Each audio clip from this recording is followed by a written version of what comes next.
Meet a real Time Team fan. This is Francis Davis, who lives up here at Skipsie in Blowy, East Yorkshire. And to put it mildly, you're fairly interested in what was going on in this field, aren't you? Absolutely. Why? It looks like all your other fields. Except they ploughed deeper one year and we turned up all these finds. Which are really fantastic. We've got everything from this prehistoric arrowhead right through to medieval. In fact, Frances was so excited that she paid at her own expense for our Geophys team, if this doesn't blow away, to have a survey. And as you can see, there's a heck of a lot of activity. So clearly something was going on here. But what exactly? We don't know. This place is an archaeological blank sheet. So Frances has invited us here. And how long have we got to find out? 3 days. Just 3 days. If we don't get blown away. It is a bit windy, isn't it? Just slightly.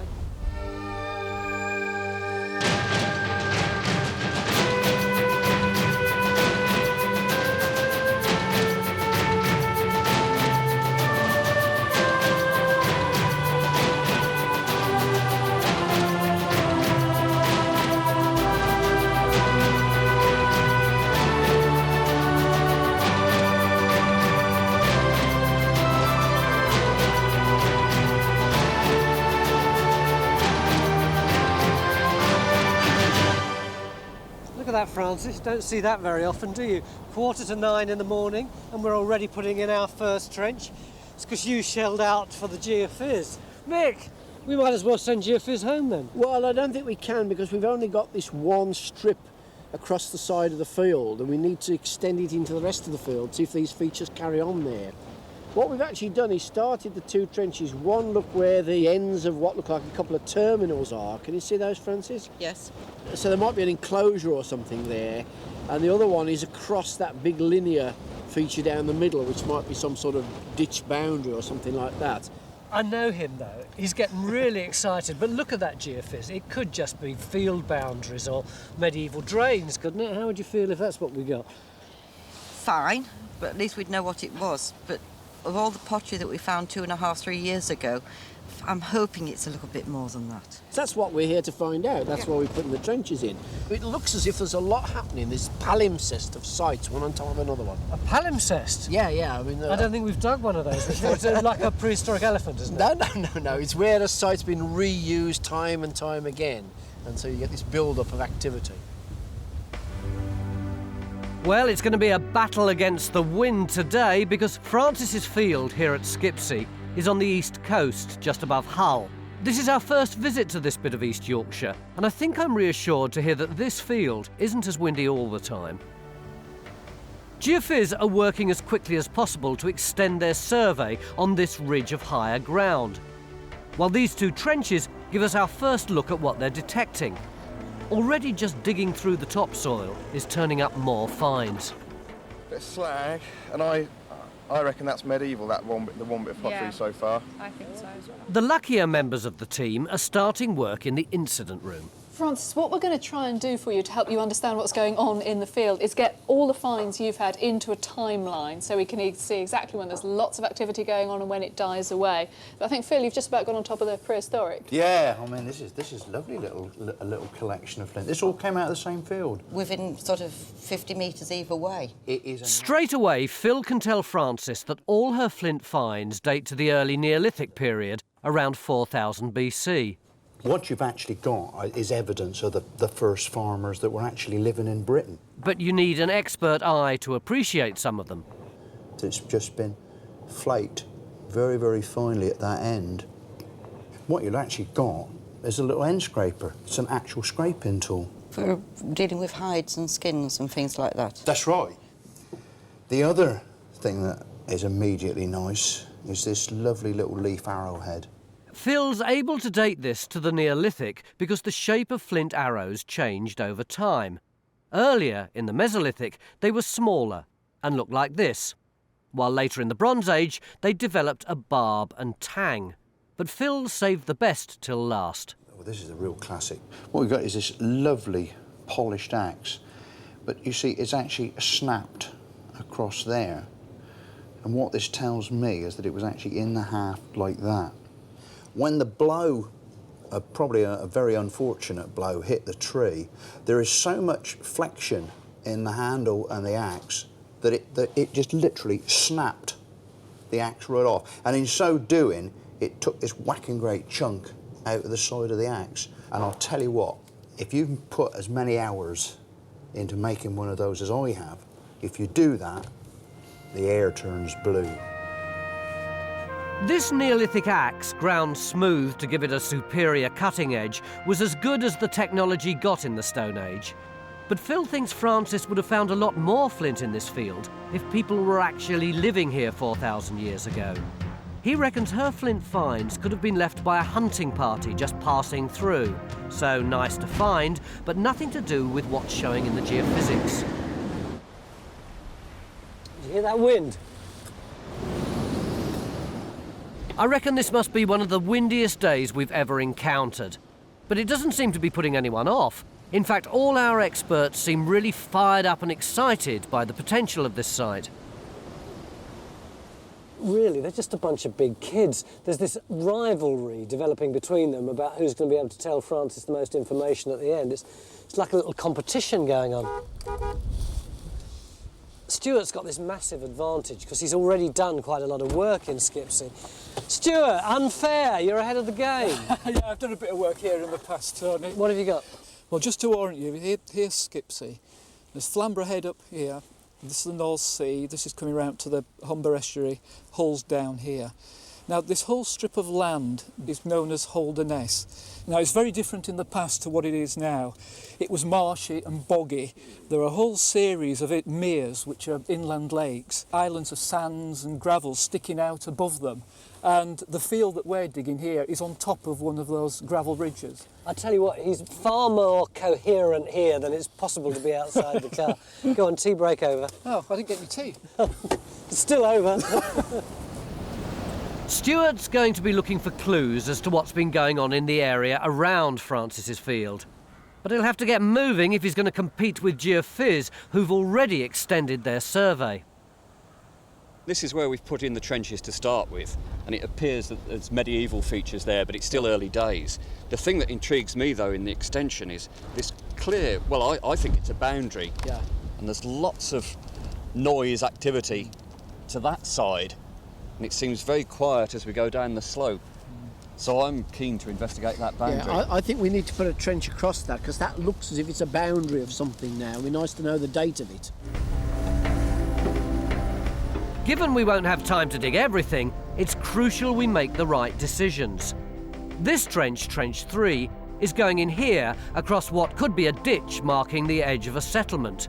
But to me, this huge circular blob looks more intriguing. Why aren't we digging that? Stuart, as ever, is quick to reassure me that they know what they're doing. That shape there's been a lot of sand quarrying. The maps actually show that there were sand quarries here. And on the air photography on this particular one and another one, you can see big areas which are dug out. Now they look like sand quarries, and that suggests that's what that possibly is. Basically, the game is working out what all these squiggles mean. And in addition to digging, we're hoping that an analysis of Francis's finds will give us some clues as to when the site was occupied. The story seems to be that there was virtually no activity on this site until around the time of the Norman Conquest, 1066. And then we have pottery going through into the Tudor period, 16th century and later. But it's the rarely found Norman period pottery that's got our pot expert interested. So what do you think it's telling us about what was going on in that field just after the Norman Conquest? It looks like the kind of assemblage that comes from people actually living here and using these pots. It's not the kind of thing that gets spread on the field in the manure heap. The pieces are too large and too crisp. Francis, I'm told the favourite piece of yours actually is this bit. Yes, mainly because we couldn't figure out how it went together, but also the thumbprint. Because to me, that was left by somebody real. According to Potter John Hudson, this was part of a skillet, a kind of frying pan, but he's a bit puzzled by it. Yeah, normally when you put handles on like this, you hold the pot by the base and you pull the pot out. Now, when they brought this to show me, I sat playing with it for a long time thinking there's something wrong with this, and it's on upside down, because that should be there, and this rounded side should fit in the palm of your hand there, nice and easily, and your thumb go in there. So why they've put it on upside down, I don't know. You could only ask the person who did it, and he's long dead. As Frances is so intrigued by this bit of pot, John is here to try and make a replica for her. This is the sort of potter's wheel that the medieval potters of this area would have used. It's called a momentum kick wheel. It's just simply a piece of tree trunk mounted in a frame which spins quite freely.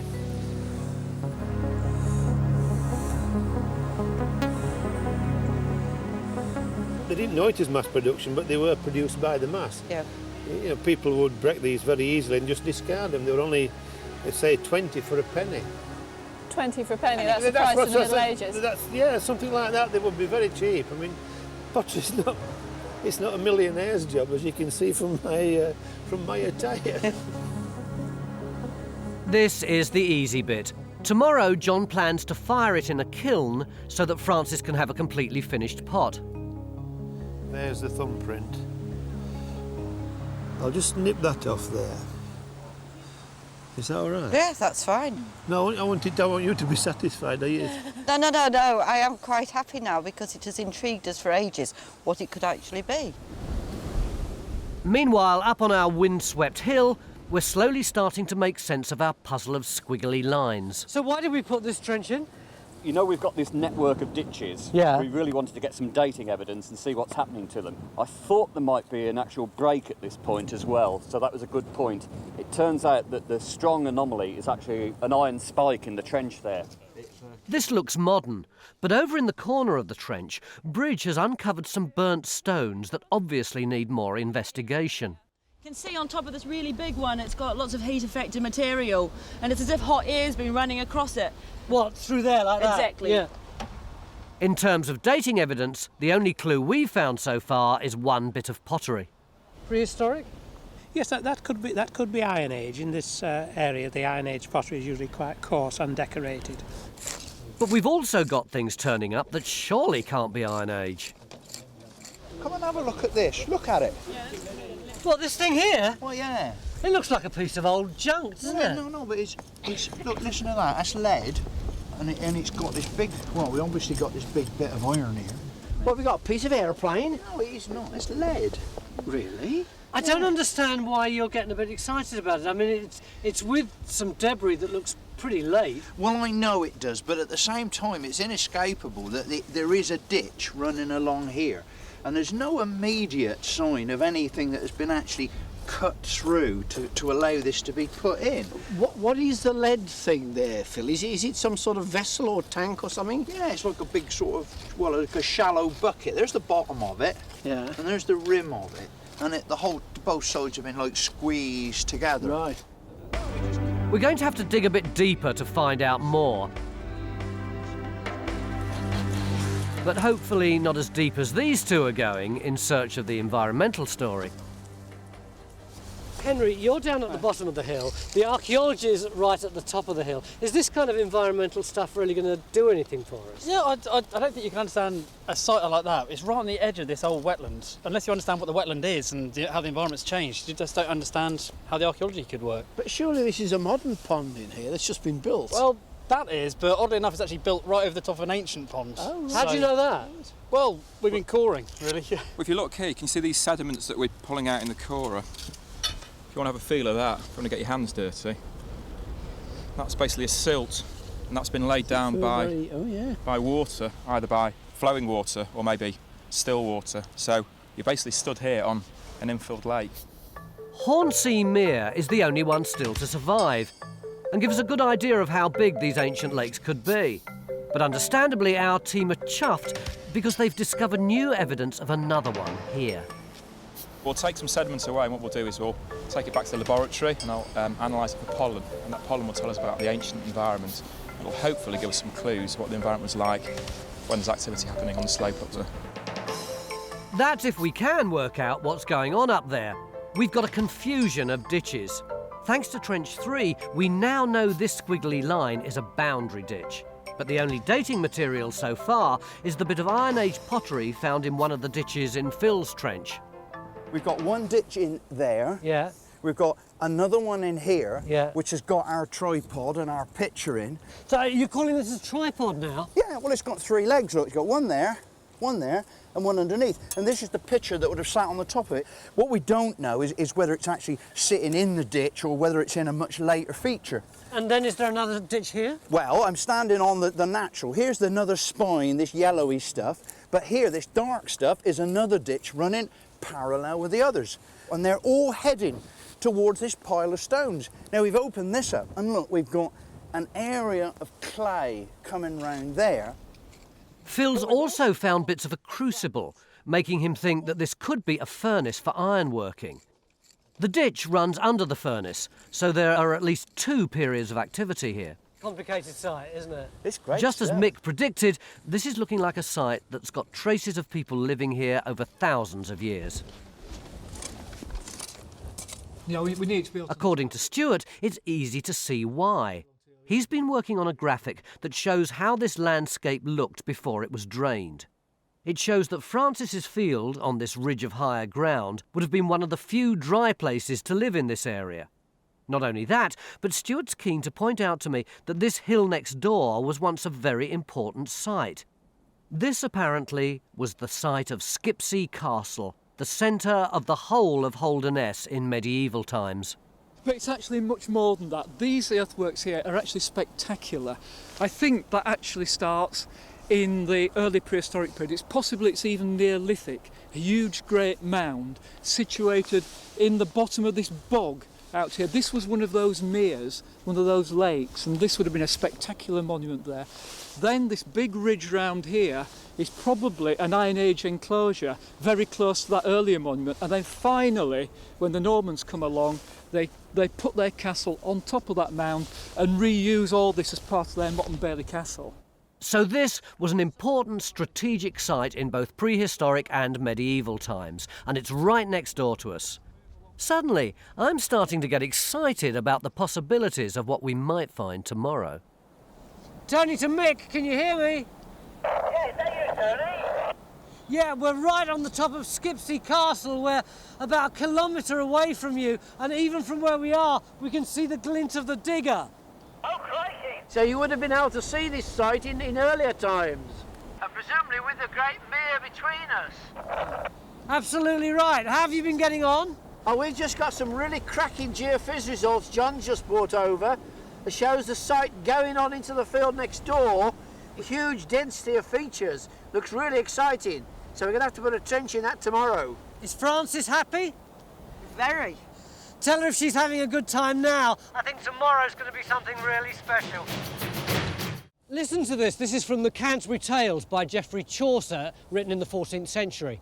Lords, there is in Yorkshire, as I guess, a marshy country called Holderness. And this is it. It's all been drained now, but in ancient times, all this would have been bog and marshland, except up here on this hill there would have been people living, and we know that because the owner of the field, Frances, has had loads of finds from the prehistoric right through to the Tudor period, and she's invited us here to help us sort the story out. Yesterday the archaeology was really confusing, but apparently there's some new geophys which could hold the key to the whole site. Look at it. There's a massive responses. got very Total noisy, isn't it? contrast. Geophys are excited about their latest results. Yesterday we started with just this small area to go on, then they added this, and now they've extended into this field and discovered the signals are getting busier and stronger. But is their plot showing human activity or just geology? I think it's mainly human activity. There's a lot of ridge and furrow ploughing coming through on this line. Have you got that on the air pictures? Yeah, that's one thing you can confirm from the aerial photograph. There's a whole block of fields with ridges going that way, all over that area, so it suggests any of that that's visible there is going to be underneath that ridge and furrow. Mick, we've got to have a look at some of that stuff. Oh, I think so, yeah. But I think because we've got ridge and furrow cutting through it, we've got to be careful that we don't pick something that's going to have been wrecked by the ridge and furrow, haven't we? Well, if you look at the detail, this boundary we talked about yesterday, I think it may well curve round there. Can you see sort of ditches curving through at that point? Why can't it come on to there and back down there? Well, it could do, but the picture's so complex. Right. Yeah. But I think if we had a look at least one of these ditches, but clearly we've got things beyond as well. We're magnetic. Phil's intrigued by this big blob. It's not another big bucket again, is it? This looks This looks so intriguing. Would you be prepared to go away from your fascinating bucket? Well, I'll find another one. Yeah, it's all right, I'll do that. So we've yet more squiggles to investigate. We're going to open a trench here and over this big blob. And Geophys don't want to waste any time doing it. You haven't got time for coffee. I do. It's so cold here, I want a cup of coffee. Of course, they don't have to do the digging. This is the blob, Phil. Good.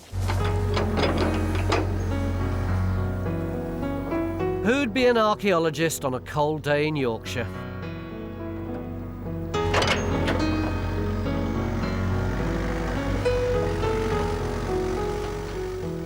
We've had wind, we've got rain. What's next?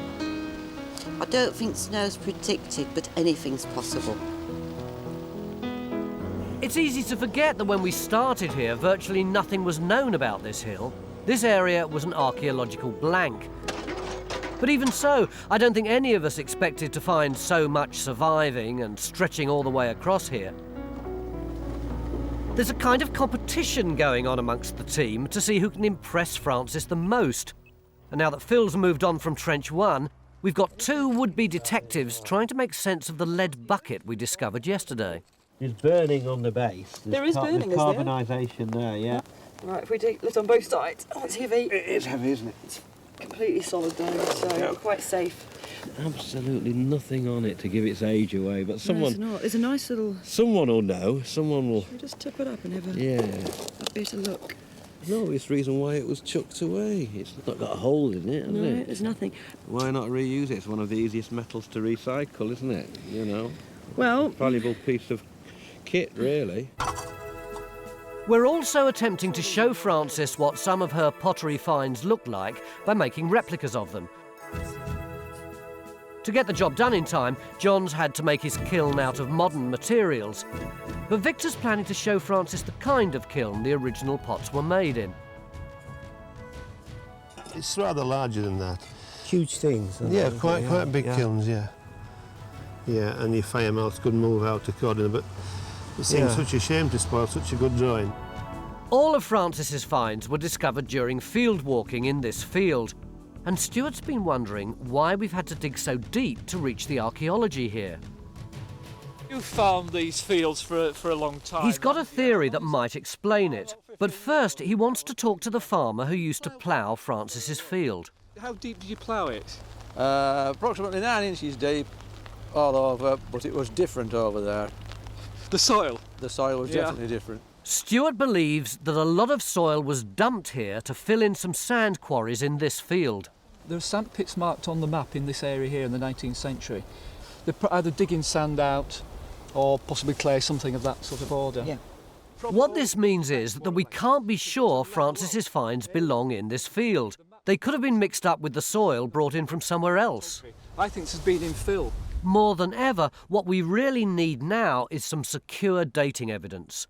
And here in Trench 2, it looks like Matt has come up with the goods. Not only can he confirm this Geophys black line is a large ditch, but he's also discovered the base of what looks like an oven built in the ditch after it had silted up. Most important, though, he's got some dating evidence for us in the shape of lovely large bits of pot. Francis, I wanted you to see this pottery that Peter's got because you're getting very excited about it, look. I have it here, Francis. You can see that it's a jar or cooking pot. It's got a nice groove around the inside of the rim for putting a lid in, and even on the outside the actual soot from the last time it was used to make a meal spilt over the edge and got burnt on. And it's 11th century, basically. Oh, wow. Either side of the Norman Conquest. So round about the time of the Norman Conquest. You don't see it every day of the week, so... Well, they may not look like it, but they are excited about this bit of pot, which would have looked something like this.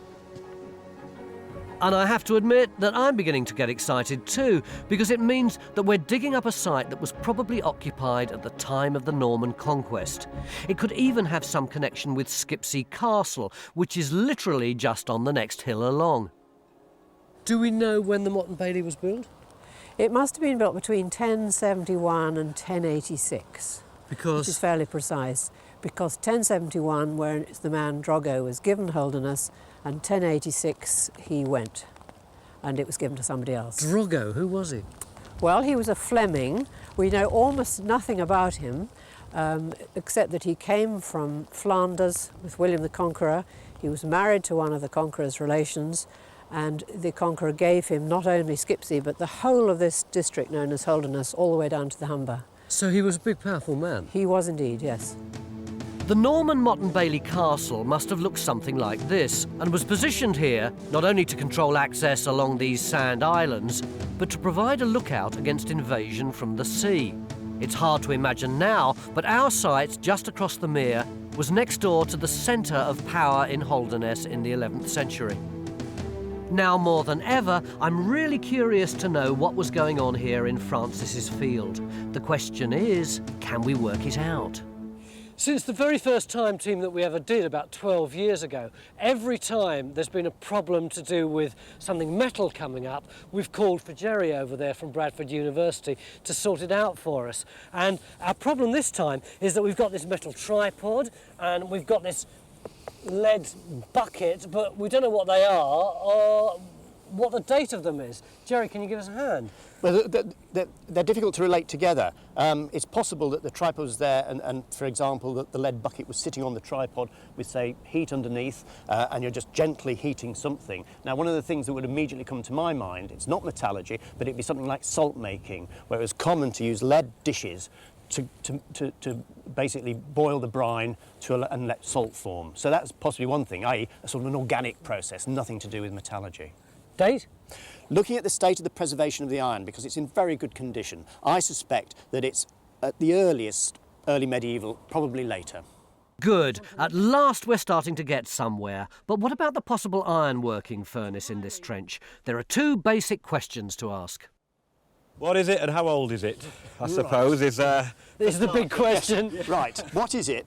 The clay is quite pink, but it hasn't really been highly fired. It's not fired hard. So I don't think it's a particularly high temperature process. I don't really think it's to do with metalworking. Also, you've got the ash being scraped out that way, and it doesn't look at the moment as though there aren't lots of little bits of fragments of slag in it, are there? No, not really, no. It's all around. You can see the bags over here. Well, I think this is just slag that's kicking around the site, and I think this is probably more an organic process, something maybe even just smoking fish, smoking meat, making brine. It's not industrial activity, but there is industrial activity in the area. So we now know something about this end of our geophys plot. We know this was a big field boundary ditch that was open in the 11th century, but later had a clay oven built into the bottom of it.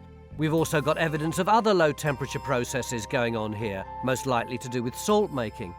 Apparently there have been 3 other lead buckets found in coastal regions in Yorkshire, and they too date to the 10th and 11th centuries. Ours apparently is far superior because it's been made from just one piece of lead. As a valuable commodity, it's been deliberately folded before being put into the ground, presumably for safekeeping. Only the person who left it never returned to retrieve it. Now, having made some sense of this area, we're going to record what we've found and close these trenches down. At the moment, Phil's working here in the Blob Trench, and we're hoping he might find evidence of the actual settlement where people are living. But Phil's not sure exactly what he's uncovered as yet, and the excitement right now is in the new geophys plot that John's about to reveal to Francis. This is what you've seen so far, and we've extended the survey towards... Oh, crikey, it just goes on and on and on, doesn't it? And look, there's this massive, well, I'm calling it a D-shaped enclosure, which I was getting quite excited about. But then we continued the survey. Oh, crikey, it's just going on. It's just unbelievable. Well, it certainly changes my point of view from out of my kitchen window. Because of thinking what was out here. I'm just wondering whether it's a John's never seen anything quite like it. To him, it looks more Iron Age than medieval. So where do we dig to find some answers? If we're going to get some dating evidence for this sort of enclosure, then I think that would be a good place to go in the first instance. So trench number 6 gets underway. And it doesn't take long for Rakshar to take off the topsoil and reveal the ditch. There's this other one at the side. But can she tell what date it is? Originally, by the shape of the ditch, we thought that it was Iron Age in shape, but the pottery says otherwise. It's actually medieval. This is the stuff. Peter, to my untutored eye, that looks a better class of pottery than we've been finding anywhere else. Yeah, and it's also the largest amount we've had on the site so far. I mean, this is really more from any other trench. Yeah. We've got these late Saxon or early medieval cook pots. Yeah. This one decorated with thumb impressions. And we're seeing stuff we haven't seen before on the site, the appearance of glazed pottery. These are glazed jugs. So, Mick, what do you think this medieval D-shaped thing might be? I don't know, we've not seen anything like this, and we've not seen a site with this type of geophysics that produces predominantly this Saxo-Norman material. I mean, it's made us all think this afternoon of quite what we're dealing with. Best of all the pottery in this trench dates to around the time of the Norman Conquest, and there's loads of it, suggesting we must be close to where people are actually living. But not only that, because we aren't finding any later pottery, Stuart thinks we may be discovering a settlement that was given up for farmland by the early 14th century. Because as this aerial photo shows, Francis's field was covered by medieval ploughing. The coastline is actually quite a relevant part of our story here. This is apparently the fastest eroding coastline in Britain, with something like 2 metres falling into the sea each year. In medieval times, the coastline was way out here, and we know that several settlements, such as Cleaton, were recorded as falling into the sea. Did all the people who were living in what's now under the sea tend to move in the direction of Skipsie? Exactly, that's a critical point, because it's like not only did they have to move and live somewhere else, but they've lost that much agricultural ground. Therefore, on the ground that was left, there's a more intense period of agriculture, and it's that intense period of agriculture we see the physical evidence of in our field. And that's one of the main reasons why Skipsie actually grew up as a settlement. The coastline was retreating. So almost the end of day 2, and I feel as though we're starting to pull together a great story for Francis. And it looks like she should also have some replica pottery to look at tomorrow, because it's almost ready to come out of the kiln. We'll also be trying to make sense of our geophys map by colouring the ditches in blue to make them stand out from the lines related to ploughing that are confusing the picture. It's going to take some sorting out, especially as geophys have just revealed more of the puzzle. I think we have to try a different strategy in the remaining time. We've got collections of pottery, this Saxo-Norman stuff, 11th century stuff, and we've got loads of ditches. What we can't define really is where the buildings are. So I think what we do is to dig where we've got a lot of pottery inside one of these enclosures to find the buildings. You know, all our trenches have been across these black lines on here. We need to get inside because that's where the buildings will be of the farmsteads that are defined by the ditches. Our final day, and with no time to waste, we're opening another trench. Its main goal is to find evidence of one of the buildings that was part of the Norman period settlement we're discovering here. It's the day Francis has been looking forward to, when we start to put together the picture of what we've discovered about life here in medieval times. These animal bones, for instance, include cattle, horse, sheep and goat, all animals that could graze on the marshland. And it's clear every last use was being made of the bones. We have some evidence of cut marks on the ends of some of the bones. In this case, this is a cattle bone, and there's some cut marks on it that suggest dismembering and skinning. In the case of this bone, which is again also from cattle, a bone that's quite typically broken across the middle to extract the marrow. Geophys have added even more to their amazing map of human activity in this field. The problem is, we only have today left to try and make sense of it. This morning, they've moved into the field next door to see if they can find out where the settlement actually ends. But it's a great problem to have. We're discovering a settlement connected with big history, the Norman Conquest, an event that had terrible consequences for the people living here who resisted the change. William the Conqueror came up to the north and brought an army up here, and in the winter he wasted the north. It was called the harrowing of the north. He burnt the villages, he burnt their seed corn, which means they're going to starve the next year, and many, many thousands of people died. And what do we know about the effect all of these changes had on the daily lives of the people who are actually living here? By the time we come back to Domesday Book in 1086, 20 years after the conquest, the population has fallen to only 7 families, and the value has gone down from £32 to £6. But it was not completely empty, because some places in Domesday Book are just recorded as this is waste, when nothing is happening at all. So the people using this pottery would have seen a lot of change and a lot of suffering. Absolutely, yes.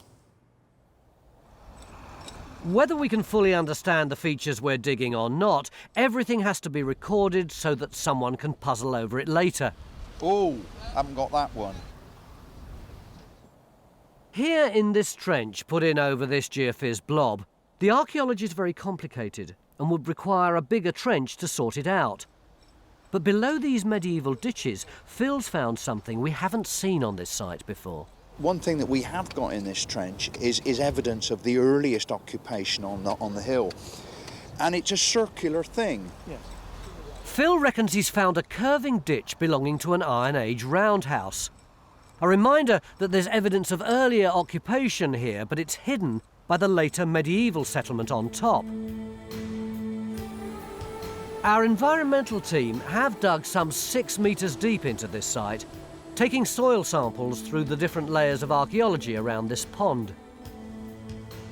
Now, after working around the clock to process the results, they reckon they'll be able to impress Francis with what they've discovered. It might not look very exciting, it might not look like a flint axe or something, but it tells us just as much about the past as any artefact can. The sediment from beneath your pond are full of very particular sort of pollen grain. It's this pollen grain, that's birch pollen. It shows us the sediments down there are about 13,000 years old. That's very old. It's the end of the last ice age. But in terms of the archaeology on our site, probably the earliest thing we have is the Neolithic. This is your axe, which we found from there, presumably for cutting wood. But we can tell you a little bit about that too. Yeah, exactly. As we move into the Neolithic period, we start getting different sorts of pollen grains. We get this one, we get this one, finally this one. This is all tree pollen. We've got hazel pollen down there, and oak pollen, and lime pollen. So we're basically seeing a very wooded landscape at the time, the Neolithic activity. In fact, the landscape we think will probably look something like this, very closed woodland in most areas.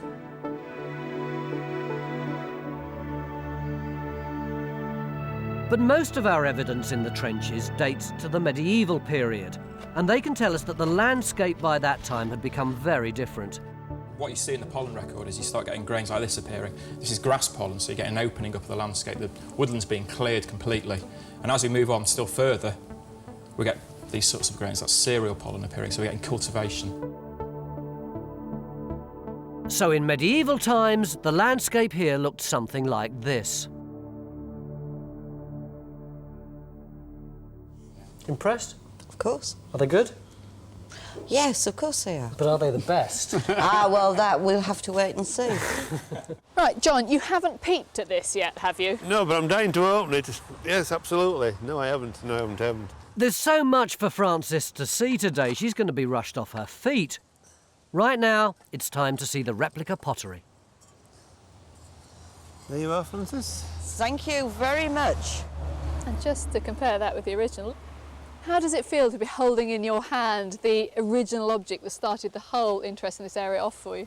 I don't know, it's absolutely amazing. It really is, because for ages and ages we didn't know what this could possibly be. And we had loads and loads of ideas, and none of them very sensible. But that's definitely a sensible... I would be quite happy to eat out of that. I wouldn't if I were you. Up until now, we've been excavating through the big black lines on the geophys, but today we thought we'd try something new. We'd excavate between the lines to see if we could find any evidence of any houses, and this is the result. Huge trench with absolutely nothing in it. Not very helpful. The grand plan hasn't exactly set the world on fire, has it? No, we've not really got a lot from that trench at all. We've extended the geophysics and we've got lots more targets, and we'd been talking about going for those, but... Too late in the day to do any more about that. So I think what we need to do is actually go back to where we had most of the finds from, most of those Saxo-Norman pottery finds, which is Yorkshire's trench, and actually extend that and see if we can see more of the buildings and structures there. So, that was Yorkshire's original trench. Yeah. We're going to take it right up to this street frontage, yeah, and see if we've got a building that abuts to the road. Basically, dig as big a hole as we can in the time that we've got left. We've got available, Yes, yes. that seems like a good plan. Seems, yeah, plan B seems like the best strategy. So we're extending Rakshas's trench and moving extra diggers in for one last push to find evidence of a building. But Carenza's heard some worrying news that the evidence might not be that easy to recognise. I gather there's a possibility the buildings might have been made of mud, but I don't quite understand how that could work. Well, this area has very little in the way of natural building materials. There's no timber, there's no stone, and mud or clay was the obvious material to use. I've got a piece of mud here from the last mud house in Skipsie, which was demolished in 1970. And it shows straw in it, pebbles, a great variety of things, including, as I'm sure, cow dung and anything else scraped from the fields. Do we know what they'd have looked like?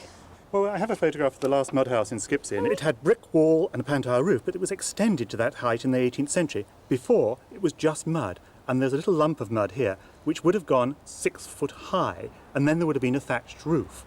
So if the medieval houses on our site were built of mud, what evidence would we expect to find of them? Probably very little, but the mud would have looked a bit of difference because of the pebbles in it and maybe the dung in it. It would have a different consistency from the ordinary natural mud around. It sounds difficult to me, but at least we've got Phil helping in this trench now. And maybe we're close to a building here, because we are getting loads of finds. Terry, I think I've found a brooch. Oh, that's very nice. No, that is a buckle. This piece is the tongue that fits over this rod-shaped piece. Wow, okay. And the strap, you see, comes and fastens around here. And the other end loops underneath. So it's a belt buckle? Yes, that's it. It's a copper alloy belt buckle with little moulded ends. 12th, 13th century. There are so many finds here that I can't believe we're not going to find a building. Carenza, meanwhile, is wondering what this settlement was called. The established view when we arrived here was that Cleaton, the place that's named in the Domesday record but has vanished now, has vanished because it was eroded by the sea. Well, we've now found a settlement of that date over there. Susan says the logical inference is that is the settlement of Cleaton, but Stuart, you're not convinced? Well, I came across this reference in a document of 1306 which says Nova Haide Burgi de Cleaton, the new harbour for Cleaton. Now, the implication to me there is that the harbour and Cleaton are on the coastline.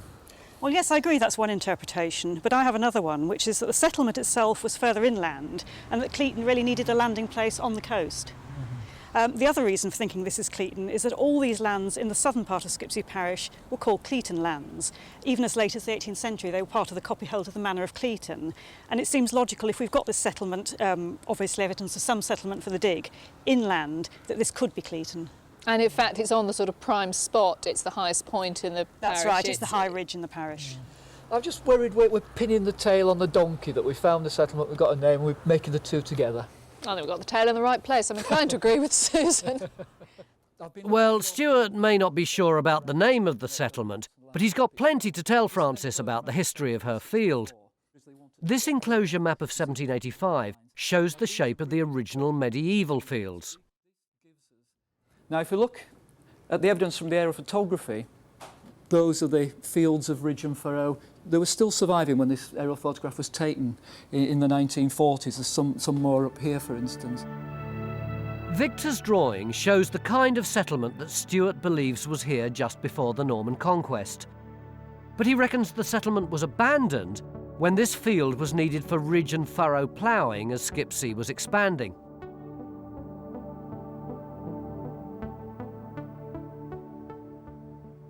Then, later on, it happens again. In 1765, the Enclosure Bill, imposition of regular fields all across this landscape. The open fields that were part of the ridge and furrow system disappeared. So the field you've got now is like a capsule of all those events in history. Time's almost up, and after collecting something like 250,000 readings, Geophys are ready to sit down and report to Frances. Well, this is how the field was 2 years ago when we first came to do the survey for you, obviously if you ignore the trenches and the cars. And that's what we managed to achieve in the 3 days. That is totally unbelievable. I'm still amazed myself. I mean, we've gone into your neighbour's field now, and it just continues in all directions. We've not actually been able to find a limit to the site. Well, I thought there might have been a small village or a small settlement up there, but to actually see that... Grayson's done some wonders with the graphics, converted the dots and the blobs and so on into the sort of ditches. OK, we haven't got the houses and so on, but that's sort of the first stage towards rebuilding that picture. Then it all disappeared and got covered with the ridge and furrow, the ploughing. And finally, out in Francis's field, Phil's got some last-minute good news. Well, Mick, I reckon we got our building. Yeah? I really do. I mean, what we got is this kind of, well, this big hollow area. Yeah. Which is running from Matt, and the edge is running right round here, so it looks like we got the end of it. Right. And then along here we got this definite row of stones. Inside we've also got stones. We've never had stones anywhere else in the site. And along this row of stones, you even got a sort of gravelly core to it as well, which smacks to me as though that may well be a wall line or something. Beyond it, we got what looks like a ditch. Added to that, this ditch is crammed full of finds. What does our buildings historian think? I think those line of stones is a clue, because often with a mud house you would want a firm base, a solid base that wouldn't rot, wouldn't get damp, and so cobblestones there would help. The gravelly piece is interesting because the type of mud wall we've got has pebbles in it, has mud holes, that sort of thing is maybe the remnants of some bit of mud walling. It's difficult to reconstruct with so little solid evidence, but we do know something about medieval mud houses from the few that survived into modern times. Basically, we're talking about farmsteads that look something like this. Essentially, a building that, when pulled down, would leave little more than a few stones and a scatter of pottery to tell you it was ever there. Are you confused by all the information you've got, or has it all become crystal clear? I think it's almost become as clear as mud, but there's just so much, absolutely so much. Whose evidence really impressed you? I think Geophysics, because they have shown the extent of it, but then the evidence of the fact that we've got the bottom of our pond is 13,000 years old, the end of the last ice age, and we can actually tell what the scenery was like then. But it's just the whole thing is overwhelming. But it's the importance of what this plot has revealed that tips the balance in favour of Geophys. Their survey is showing a range of periods of occupation, dating at least from the Iron Age through to a rarely found settlement of the Norman period. Untangling the many phases and ditches is a massive job, but this is Victor's attempt to show Francis what life was like here around the time of the Norman Conquest. John, you won. Your evidence was the best.